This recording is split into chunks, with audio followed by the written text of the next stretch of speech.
Hello, Resurrection. Today is Thursday, May the 13th, and you may be able to tell by all the action going on in the office behind me and the state of my desk, which is kind of up to my eyebrows, that we've got a lot going on. I mean, Bibles and there's Patty. Hey, Patty, say hello to your church people.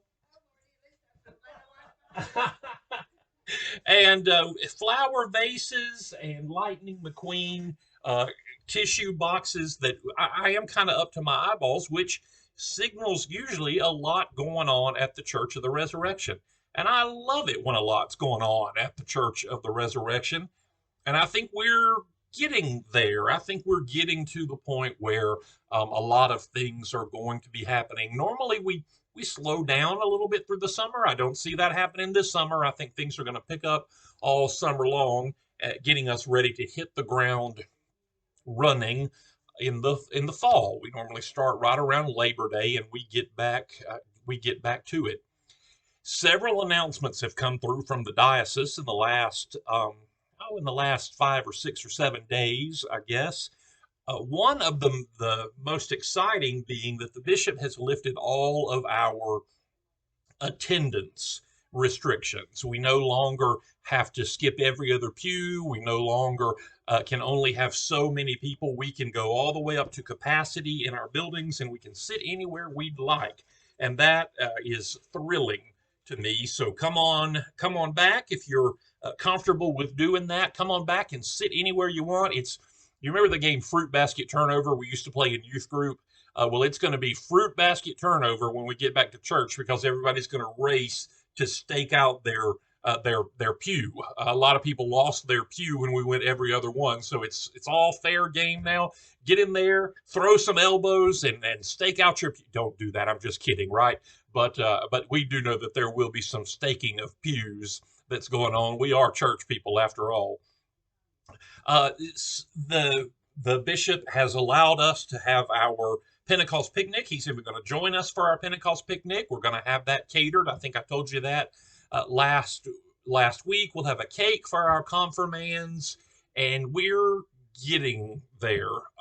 Now, the bishop would still like for us to wear our masks. I don't know how much longer that will last, but as we're singing, we're going to be adding all the rest of the hymns back in. You know, we've only had some hymns and we've shortened those. We're going to go back to singing the full hymns and adding in the gospel hymn and some things like that. We'll keep our masks on as long as he requires us to do that, but that's coming. So you all keep your fingers crossed as we get ready for that. We're going to allow our volunteer choir members to come back. Some of them have really been missing that, and I'm sure that Hildegard will communicate that with them. So we're getting there, and I'm ready.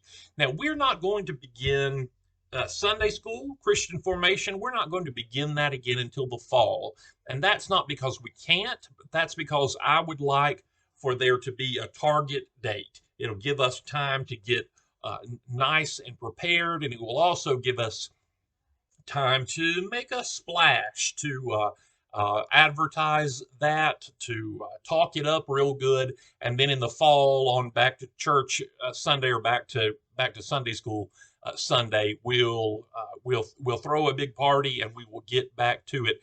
And I hope that that also means we'll get back to meet in the middle. I have missed that so much. Coffee hour and meet in the middle. I did not realize how important those two events were in the life of the parish, in the mix of the parish, but they really are, and we're well on our way. So you all come on back to church. Everything is looking up all across the board. Every number that we have, every metric by which we measure things, is on the increase. Attendance, um, uh, giving. I know a lot of you had been worried about that. Giving is on the up. It's still not where it was 2 years ago. Attendance is still not where it was 2 years ago, but it's not far off. We're doing pretty well, y'all, and I thank you for that. I also thank you a great deal. Give a huge shout out to our staff. They have worked hard, and it's been very difficult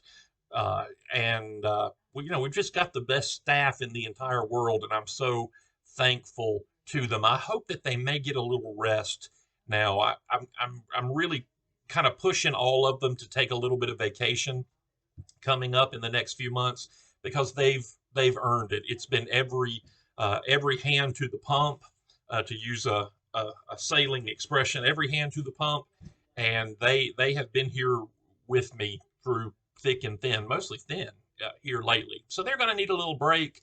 And when you see them, thank them so much for what they're doing for us.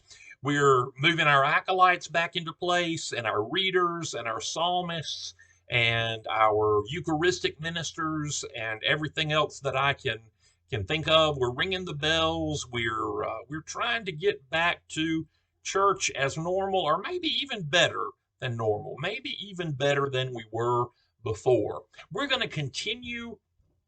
We're going to continue on with the live stream of church services for a time. Now, I know that there are some folks who are sick, some folks who are homebound that really want us to continue that, and I'm going to do everything in my power to find a way to continue getting that to you all. And Miss Jean, if you're watching, you're one of the ones that I'm thinking of for sure, and Alan and all kinds of folks. We're going to try to get that to you.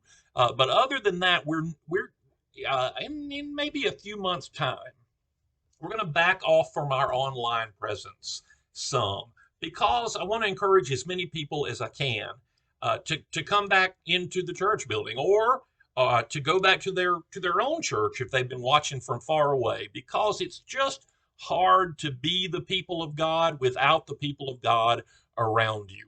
It's hard. It's hard to stay in touch with the community, and the community is very important. That's how Jesus set us up, in groups with community, so that we could circle the wagons when we need to. So we may back off of our online presence just a little bit, and then we may decide to add it back in later when we've got folks back in church. I say we, I mean the vestry and we're still thinking that through.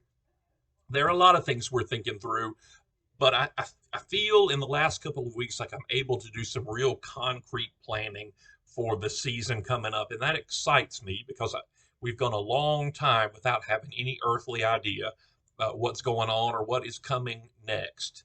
So, today all over the news, you've heard there's a gas shortage. Then some people say, no, there's not a gas shortage. People are just flipping out. So, it's just the latest headline in a year and a half of crazy headlines. So you all take a deep breath. You remember that God is in his heaven and Jesus Christ sits on the throne, that he gave us to each other. And when he made us family to himself, he made us family to each other, which is why we come together, which is why we circle our wagons and we hold on to each other. You keep holding on to each other, and you keep praying. Pray for yourself. Pray for your little church. Pray for your brothers and sisters who sit there with you. And for goodness sake, pray for me. And I will pray for you too. I love you, and I'll see you soon.